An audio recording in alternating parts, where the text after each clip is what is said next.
शुक्लांबरधरं विष्णुं शशिवर्णं चतुर्भुजं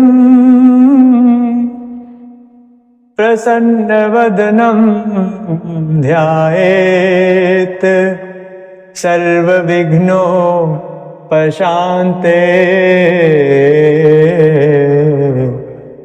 शान्ताकारं भुजगशयनं पद्मनाभं सुरेशं विश्वाधारं गगनसदृशं मेघवर्णं शुभांगं लक्ष्मीकान्तं कमलनयनं योगिध्यानगम्यं वन्दे विष्णुं भवभयहरं सर्वलोकैकनाथम्। जय श्रीमन्नारायण बंधुओं, जय जय श्री कृष्ण, जय जय श्री राधे। बंधुओं, श्री विष्णु सहस्त्रनाम की इस स्तोत्र की श्रृंखला में के चौथे भाग में आज आप सभी को भगवान के उन दिव्य नामों के बारे में और उनके गूढ़ अर्थों के बारे में बताने जा रहा हूँ। लेकिन बंधु, आश्चर्य इस बात का है कि अधिकतर जो भक्त हैं जो विष्णु सहस्त्र नाम से जुड़े हुए इन श्रृंखलाओं को देख रहे हैं, इन अद्भुत नामों के बारे में जो चर्चा सुन रहे हैं, अधिकतर भक्त इन नामों को अधूरा छोड़कर चले जाते हैं। मैं उन्हें बताना चाहता हूं कि भगवान के इन अद्भुत नामों के बारे में जो श्रवण उन्हें प्राप्त हो रहा है, इस श्रवण करने से उनका कल्याण संभव है। इस पापी मनुष्य योनि से मुक्ति पाई जा सकती है। उसे हम अन्य किसी साधनों द्वारा पूरा नहीं कर सकते। बंधु, ये विष्णु सहस्त्र नाम आप लोगों के लिए ही है। ये कोई मनोरंजन की वस्तु नहीं है, ये कोई लोक रंजन की नहीं है। मनोरंजन में तो सिर्फ हमारा मन होता है, लेकिन ये आपके परम कल्याण की वस्तु। इसके श्रवण मात्र से आपका परम कल्याण निश्चित है, क्योंकि विष्णु सहस्त्र नाम में लिखा हुआ है, यस्य स्मरण मात्रेण जन्म संसार बंधनात्। जिनके स्मरण मात्र से आप जिन जन्म मृत्यु रूप इस जो संसार का जो बंधन है, इससे आप मुक्ति पा सकते हो, इससे मुक्त हो सकते हो। शास्त्रों में सबसे बड़ा दुख किसे बताया गया है? आप जानोगे तो उसे विश्वास नहीं करोगे। सबसे बड़ा दुख क्या है? शास्त्रों के अनुसार सबसे बड़ा दुख है बार बार जन्म लेना, बार बार मृत्यु को प्राप्त होना। पुनरपि जननम पुनरपि मरणम पुनरपि जननी जठरे शयनम। तो शास्त्रों के अनुसार सबसे बड़ा दुख जो है वो है बार बार जन्म लेना और बार बार मृत्यु को प्राप्त होना। तो जन्म मृत्यु जरा व्याधि के इस कुचक्र से मुक्ति तभी संभव है जब भगवत नाम का आश्रय लिया जा सके। भगवत नाम का आश्रय अगर पूर्णतः नहीं लिया जाएगा तो आपका ये जो हर कोई अपनी एक जीवन यात्रा पे निकला हुआ है, इस जीवन यात्रा की पूर्णता तभी होगी जब आप अर्थ धर्म काम मोक्ष में मोक्ष की प्राप्ति करोगे, भगवत सेवा के लिए नियुक्त किए जाओगे, भगवान के जो कहते हैं प्रेमास्पद हो जाना, इसी में आपका कल्याण निहित है। मनोरंजन के लिए संसार में और कई साधन हैं। कई लोग YouTube पे मनोरंजन कर रहे हैं, लेकिन ये विष्णु सहस्त्र नाम ये जो है, ये श्रृंखला जो आप लोगों के लिए लाई जा रही है, ये मनोरंजन की वस्तु नहीं है, ये आपके अपने आत्मरंजन की वस्तु। इससे आपका कल्याण निहित है। इसलिए जो भी आपको भगवान के नामों की जो श्रृंखला जो बताई जाएगी, तो पूर्णतः पूरा वीडियो देखा करें। आधा श्रवण से आपको कोई लाभ नहीं प्राप्त होगा। इसलिए आज के भाग में हम भगवान के उन दिव्य नामों के बारे में चर्चा करेंगे। कृपया ध्यान पूर्वक श्रवण करें। और भगवान नाम का जो श्रवण करने का जो फल है वो शास्त्रों में कहा गया है। शास्त्रों में इसकी बहुत प्रशंसा की गई है। भगवान नाम का क्या फल है वो आप अगर जानते हैं तो सुनिए। कि जन्म जन्म के जो पाप हैं वो भगवान श्री हरि के नाम श्रवण करने से जो है ये कट जाते हैं। ये जो है भगवान का जो नाम है, अगर आप अर्थार्थी भक्त हैं, 4 प्रकार के भक्त होते हैं। अर्थार्थी जो कामना से जाते हैं, जिज्ञासु और ज्ञानी, इसमें ज्ञानी भक्त भगवान को अत्यंत प्रिय हैं। लेकिन अगर आप अर्थार्थी भी हैं तो भी आप समझ लीजिए कि आपकी सभी मनोकामनाओं की पूर्ति सबसे बड़ा जो सुख है, क्योंकि हर कोई जो है सुख के लिए ही जीवन यापन कर रहा है, सुख के लिए ही वो इतनी कड़ी मेहनत करता है। लेकिन सुख किसे प्राप्त होता है? कड़ी मेहनत करने वालों को। सुनिए, सुख उन्हें प्राप्त होता है जो भगवान की शरण में है। तो अगर आप अर्थार्थी भक्त भी हैं तो भी सभी मनोकामनाओं को पूर्ण करने वाला है भगवान श्री हरि का ये नाम, ये दिव्य नाम श्रवण में निष्ठा तभी प्राप्त होती है जब भगवान के नाम में विश्वास होता है। इसलिए तुलसीदास महाराज जी ने लिखा है, तुलसी पूरब पाप ते हरि चर्चा न सुहात, जैसे ज्वर के जोर से भूख विदा हो जात। जिस तरह ज्वर के प्रभाव से भूख जो लगना है वो बंद हो जाता है, उसी तरह हमारे जो पूर्व जन्म के जो कृत पाप हैं वो हमें हरि चर्चा से, हरि के नामों से, भगवान भगवत नामों से, कीर्तन सत्संग से, साधु संग से दूर करते हैं। ये हमारा ही पाप है जो हमें इन सभी कामों से, जिनसे हमारा परम कल्याण हो सकता है, इसे हमें दूर रखते हैं। इसलिए जब जर का जब जोर होता है तो अन्न अच्छा नहीं लगता। उसी प्रकार जब पाप का जोर होता है तो हरि चर्चा नहीं अच्छी लगती। जिस तरह से अन्न में गंध आती है, जिससे जब जर हो तो अन्न में गंध आती है, वैसे ही पापों का जोर अगर ज्यादा हो जाता है तो भजन में मन नहीं लग सकता। ऐसा आदमी भजन नहीं कर सकता। इसलिए नाम में मन नहीं लगना यही द्योतक है इसका कि अभी आपके पाप जो है वो नष्ट नहीं हुए हैं। पहले इन पापों का ही शमन करना होगा अगर आपको परम सुख की प्राप्ति करनी है। इसलिए इस बात पर ध्यान दें कि जो भाई बंधु सत्संग में रुचि रखते हैं, नाम लेते हैं, उनको कोई मामूली समझना नहीं चाहिए। वो मामूली नहीं है, वो धीरे धीरे करके उनके पापों का क्षय हो रहा है। तभी उनको जो है भगवान के दिव्य नामों में, भगवान के नामों में, सत्संग में, भजन में मन लगना शुरू हुआ है। जैसे नदी का प्रवाह जो होता है, नदी का प्रवाह कैसा होता है? वो नदी सतत जो है वो समुद्र की ओर मिलने के लिए अग्रसर हुआ जा रहा है। सतत समुद्र की ओर ही उसकी गति रहती है। बीच में कुछ भी आ जाए, चट्टान आ जाए, बांध आ जाए, कुछ भी आ जाए, नदी की गति को समुद्र में मिलना ही होता है। तो इस समय जैसे संसार का प्रवाह, जैसे नदी का प्रवाह समुद्र की ओर जा रहा है, इस समय संसार का जो प्रवाह है वो नरकों की ओर जा रहा है। नरकों की ओर बड़ी वेग से जा रहा है, बड़े जोर शोर से जा रहा है। इससे हमारी रक्षा कौन कर सकता है? इससे हमारी रक्षा कर सकता है भगवान के दिव्य नाम। भगवान के दिव्य नामों का आश्रय लेकर हम अपने पति जीवन का उद्धार कर सकते हैं। इसलिए भगवान के नामों में विष्णु सहस्त्रनाम में आया है। आगे के नामों को सुनिए। पिछली बार हम लोगों ने भगवान के नामों की चर्चा की थी। वो था अग्राह्य शाश्वत कृष्णो लोहिताक्ष प्रतर्दन प्रभूत त्रिकगुप्धाम पवित्रम मंगलम परम। इन नामों के बाद अब हम 21वें भगवान के विष्णु सहस्त्र नाम में 21वें श्लोक पे आते हैं। ईशान प्राणद प्राणो ज्येष्ठ श्रेष्ठ प्रजापति हिरण्य गर्भो भूगर्भो माधवो मधुसूदन। ईशान, ईशान का अर्थ है सर्वभूतों के नियंता।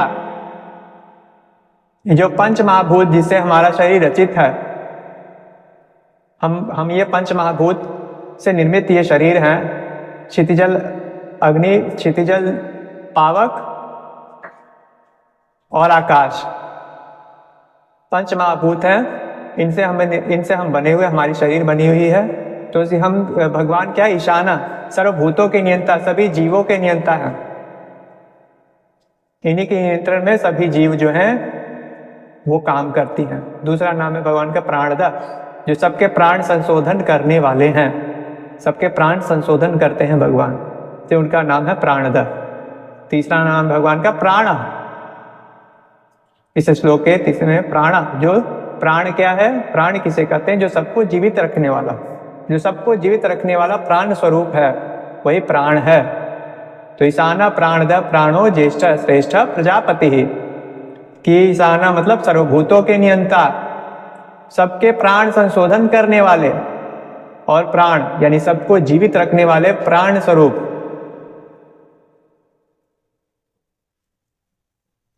फिर है ज्येष्ठ श्रेष्ठ प्रजापति ही, जो सबके कारण होने से सबसे बड़े हैं, सबके कारण होने से सबसे बड़े हैं, इसलिए उनको ज्येष्ठ बोला जाता है। और श्रेष्ठ बोला जाता है क्योंकि सबसे उत्कृष्ट होने पे, सबसे उत्कृष्ट होने के कारण वो श्रेष्ठ हैं, परम श्रेष्ठ हैं, इसलिए उन्हें ज्येष्ठ श्रेष्ठ प्रजापति, प्रजापति कहा जाता है, जो ईश्वर रूप से सारी प्रजाओं के मालिक हैं।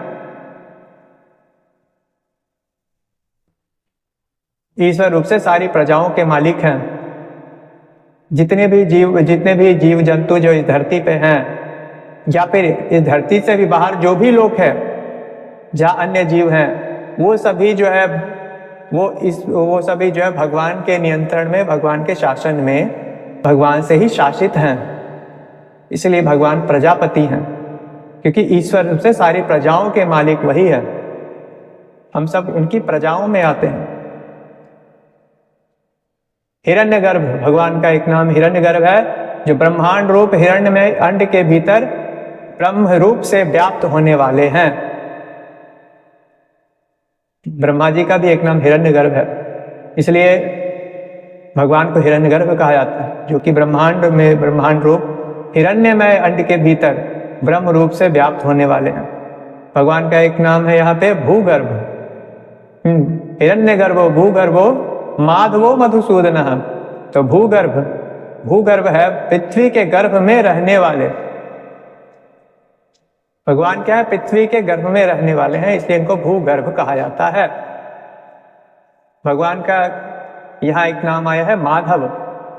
यहाँ जो माधव नाम है ये प्रयुक्त हुआ है क्योंकि भगवान श्रीहरि जो है, वो भगवान श्रीहरि लक्ष्मी के पति हैं। महालक्ष्मी के पति होने से इनका एक नाम माधव पड़ा है। यहाँ पे भगवान का एक नाम आया है मधुसूदन। मधुसूदन नाम आया है मधु नामक दैत्य को, चूंकि ये मारने वाले मधु नामक दैत्य का इन्होंने वध किया था, इसलिए इनका एक नाम जो है मधुसूदन है। अब ऐसे श्लोक पे आते हैं। यहाँ भगवान के नामों में आया है ईश्वरो विक्रमी धर्मी मेधावी विक्रम क्रम अनुत्तमो दुराधर्ष कृतज्ञ कृतिरात्मवान। ईश्वर, भगवान ईश्वर है। ईश्वर किसे कहते हैं, जो सर्वशक्तिमान होते हैं। सर्वशक्तिमान को ही ईश्वर बोला जाता है।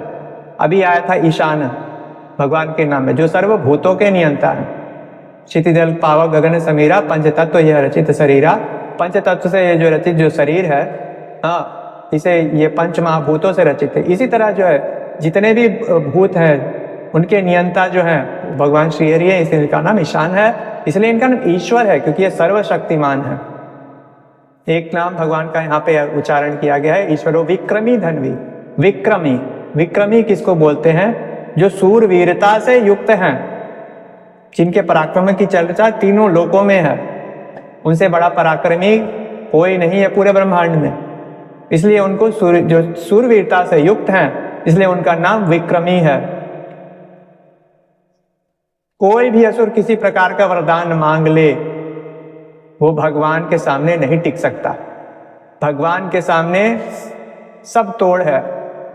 ये हिरण्यकश्यपु की आप कथा ले लें तो हिरण्यकश्यपु की कथा में आता है, उसने जो है काल को, ठीक है, कि किसी काल में ना मरूं, कोई ऐसा काल ना हो तीनों संध्याओं में, न सुबह मरूं न शाम,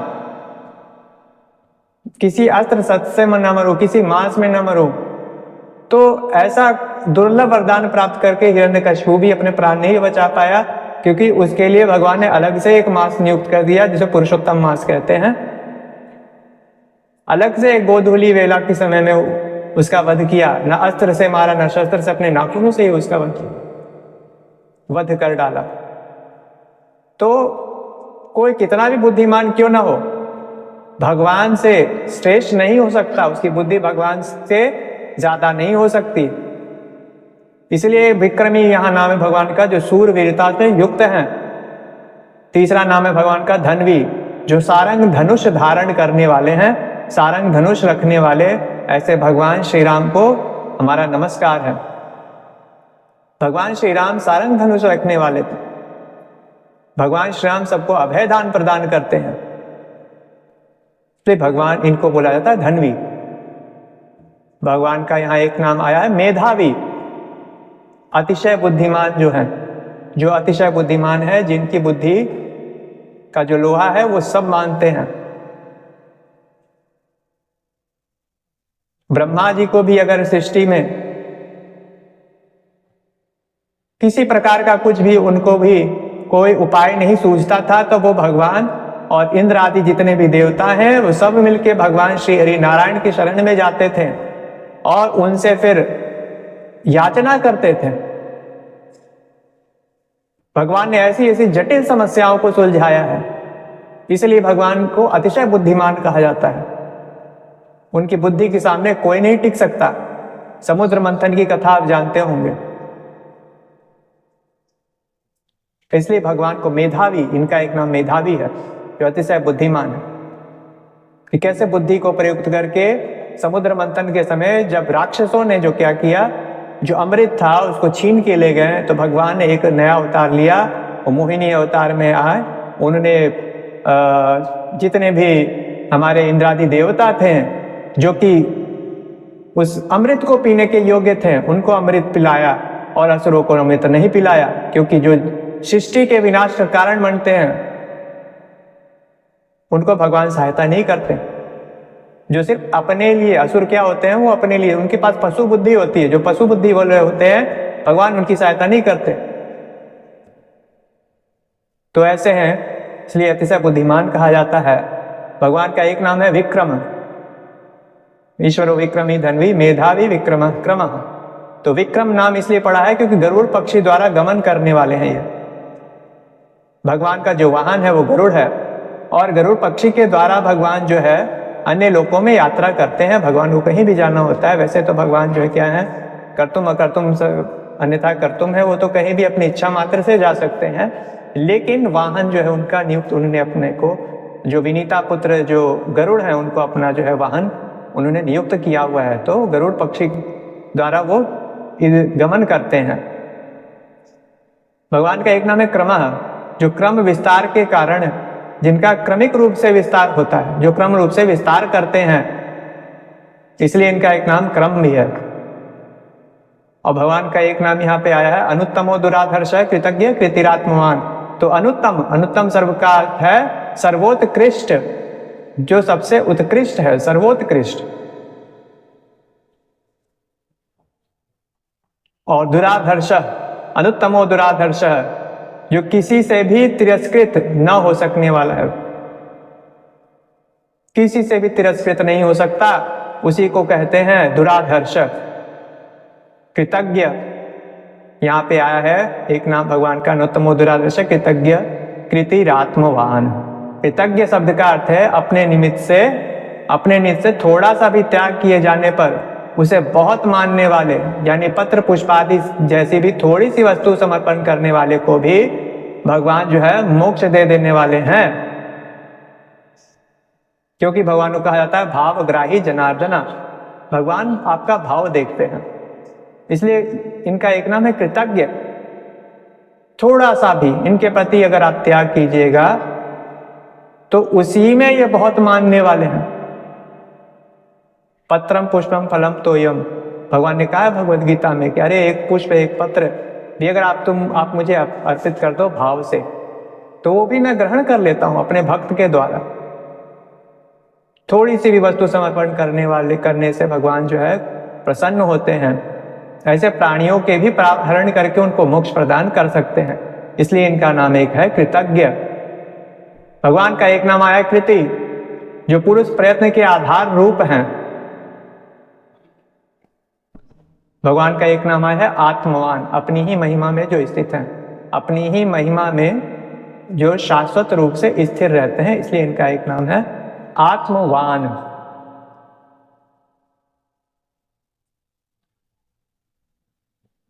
तेईसवें श्लोक में आते हैं तो भगवान के 23वें श्लोक में नाम आया है सुरेशा शरणम शर्म विश्वरेता प्रजाभवः अह संवत्सरो व्यालः प्रत्ययः सर्वदर्शनः। सुरेशा जो सुरेशा जो नाम आया भगवान का, सुरेशा शरणम शर्मा, सुरेशा शब्द का अर्थ है जो देवताओं के स्वामी हैं, जो देवताओं के अधिपति हैं, त्रिलोक के अधिपति हैं, इसीलिए उनका एक नाम है सुरेश। ये सुरेश शब्द और किन्हीं के लिए प्रयुक्त नहीं होता, ये सिर्फ भगवान श्री हरि विष्णु के लिए प्रयुक्त होता है। सुरेशा शरणम शर्म विश्वरेता प्रजाभवः। शरणम शब्द का जो नाम है भगवान का, ये आता क्यों है शरणम, जो कि दीन दुखियों के परम आश्रय हैं। ये जो दीन दुखी हैं, आर्त भक्त हैं भगवान के, जो दीन है, जो दिन में दैन्यता है, या जो दुखी हैं, उनके आश्रय जो स्वरूप है, आश्रय स्थल जो है, परम आश्रय स्थल, वो भगवान श्री हरि हैं, भगवान श्री विष्णु हैं, इसलिए इनका एक नाम शरणम है। ये शरणागति का द्योतक। सन्मुख हो ही जीव मोहि जब ही जन्म कोटि अघना से ही तभी। कैसे जीव मेरी शरण में जब आता है, उसी समय तत्क्षण उसके सारे पापों का नाश कर, उन्हें अपनी शरण में ले लेता हूं। सन्मुख हो ही जीव मोहि जब ही जन्म कोटि अघना से ही तभी। तो ऐसा है भगवान का स्वरूप, ऐसा है भगवान का स्वभाव, इसलिए यहाँ पे है शरणम, सभी दीन दुखियों के परम आश्रय हैं। भगवान का यहाँ पे नाम आया है शर्म विश्वरेता प्रजाभव। तो यहाँ पे जो शर्म जो है नाम आया है, इसका अर्थ होता है जो परमानंद स्वरूप हैं। कई प्रकार के आनंद होते हैं, उनमें परम आनंद यानी जो आनंद के स्रोत हैं, मूल स्रोत हैं और परम आनंद हैं। इसलिए इनका एक नाम शर्म भी पड़ा है, परमानंद स्वरूप होने के कारण। विश्वरेता, यहां नाम आया विश्वरेता, फिर आया प्रजाभवः। विश्वरेता का अर्थ है विश्व के कारण है भगवान, समस्त विश्व की उत्पत्ति के कारण है, विश्व के ही पूरे कारण है। चराचर जो कुछ भी है वो भगवान के कारण से ही उद्भूत हुआ है। विश्वरेता इसलिए विश्व के कारण है। प्रजाभवः, जो सारी प्रजा को उत्पन्न करने वाले हैं, सारी प्रजा को ये उत्पन्न करते हैं, उत्पत्ति होती है सभी प्रजा की, इसलिए प्रजाभवः है। इनका एक नाम है अह, जो प्रकाश रूप है। और संवत्सरः, जो काल रूप से स्थित हैं, इसलिए काल रूप से स्थित होने के कारण इनका एक नाम संवत्सर भी पड़ा है।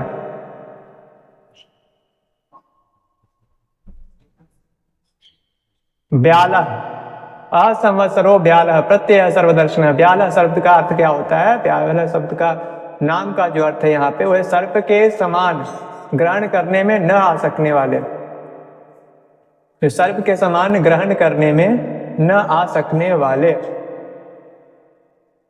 इसलिए इनका एक नाम व्याल है। यह है प्रत्यय सर्वदर्शन। प्रत्यय शब्द का अर्थ है, प्रत्यय जो भगवान के यहाँ नाम प्रयुक्त हुआ है, वो उत्तम बुद्धि से जानने में आने वाले, उत्तम बुद्धि से जिनको जाना जा सकता है। ऐसे तो भगवान को वही जान सकता है जिसको भगवान जानना चाहे, लेकिन भगवान के यहाँ जो नाम आया प्रत्यय, इसका मतलब यही हुआ कि अपनी जो उत्तम बुद्धि के द्वारा हम जो है भगवान के स्वरूप को थोड़ा बहुत तो जान ही सकते, इसलिए उनका नाम है प्रत्यय। सर्वदर्शन है, जो सबके दृष्टा है, सबके दृष्टा है, सभी जगह सभी परिस्थितियों में वो सब कुछ देख रहे हैं, सबकी हर चीज के साक्षी हैं, प्रत्येक घटना के साक्षी हैं, इसलिए उनको कहा जाता है सर्वदर्शना। 24वें श्लोक में आता है अजः सर्वेश्वर सिद्ध सिद्धि सर्वादिरच्युतः वृषा कपि रमे आत्मा सर्वयोग विनिश्रितः। अजय शब्द का भगवान का ये जो नाम है, इसका अर्थ है जो जन्म रहित हैं, इसलिए इनको अज बोला जाता है। सर्वेश्वर इसीलिए बोला जाता है, इनका नाम सर्वेश्वर इसीलिए है जो समस्त ईश्वरों के भी ईश्वर हैं, इसलिए इनको सर्वेश्वर बोला जाता है। भगवान श्री हरि विष्णु सभी ईश्वरों के ईश्वर हैं, सभी का पालन करने वाले हैं, सभी को जो है भगवान के ध्यान के द्वारा, भगवान के नाम जप के द्वारा जो है परम सुख की प्राप्ति होती है। ईश्वर परमा कृष्ण सच्चिदानंद विग्रह अनादिरादिर गोविंद सर्व कारण कारणम, ब्रह्म संहिता में वर्णन है। इसलिए समस्त ईश्वरों के ईश्वर हैं। सिद्धा भगवान का नाम इसलिए पढ़ा है क्योंकि ये नित्य सिद्ध हैं। एक भगवान का नाम यहाँ पर है सिद्धि, जो सबके फल रूप हैं, इसलिए सिद्धि है। सिद्धि में क्या होता है? सिद्धि का मतलब होता है सबका जो फल स्वरूप है, फल रूप, फल प्रदान करने वाला, सभी कर्मों का फल प्रदान करने वाला जो है वो भगवान है। क्योंकि हमारे हाथ में तो सिर्फ कर्म है, फल भगवान प्रदान करते हैं, इसलिए इनको कहा जाता है, एक नाम है सिद्धि, सबके फल रूप हैं। सर्वादि जो सर्वभूतों के आदि कारण है, सभी भूतों के आदि कारण भगवान, इनका नाम सर्वादि है। अच्युता अपनी स्वरूप स्थिति से कभी त्रिकाल में भी च्युत न होने वाले, इसलिए इनका नाम अच्युत बोला जाता है। अपने स्वरूप स्थिति से, जो भगवत स्वरूप है भगवान का, ये किसी भी काल में, किसी भी त्रिकालों में इससे च्युत नहीं होते, इससे नहीं गिर सकते हैं भगवान, इसलिए उनका एक नाम अच्युत है। भगवान का है एक अलग अगला नाम दिया हुआ है, वो है वृषा कपि रमे आत्मा सर्वयोग विनिश्रितः। तो वृषा कपि का अर्थ यहाँ पे है धर्म और वराह रूप। भगवान ने वराह का शरीर धारण किया था हिरण्याक्ष से, जो है पृथ्वी की रक्षा के लिए, पृथ्वी को जो है जल से निकालकर भगवान ने पृथ्वी का भी उद्धार किया था, इसलिए वराह रूप और धर्म और वराह रूप है, इसलिए वृषा कपि कहा जाता है। अमेय आत्मा जो यहाँ भगवान का नाम है, इसका मतलब ये है अप्रमेय स्वरूप जो है, प्रमेय अप्रमेय है, जिसकी कहीं से किसी से मापा नहीं जा सकता, जो असीमित है, इसलिए अमेय आत्मा का मतलब है अप्रमेय स्वरूप है। सर्वयोग विनिश्रितः जो नाना प्रकार के शास्त्रोक्त साधनों से जानने में आने वाले हैं, सर्वयोग विनिश्रितः नाना प्रकार के शास्त्रोक्त साधनों से जानने में आने वाले हैं, इसलिए इनको सर्वयोग विनिश्रितः भी कहा जाता है। इनका एक नाम है भगवान विष्णु का विष्णु सहस्रनाम स्तोत्र में। यहाँ 24वें श्लोक तक हम लोगों ने आज जो है भगवान के नामों की, दिव्य नामों की जो व्याख्या सुनी है। आगे हम 25वें श्लोक की व्याख्या सुनेंगे अपने अगले भाग में। तो कृपया इन सारी श्रृंखलाओं को सुने, इनका श्रवण करें और अपने बंधु बांधवों को भी शेयर करें ताकि वो इसका लाभ उठा सकें। इन्हीं वचनों के साथ आप सभी को मेरा जय श्रीमन नारायण, जय जय श्री कृष्ण, जय जय श्री राधे।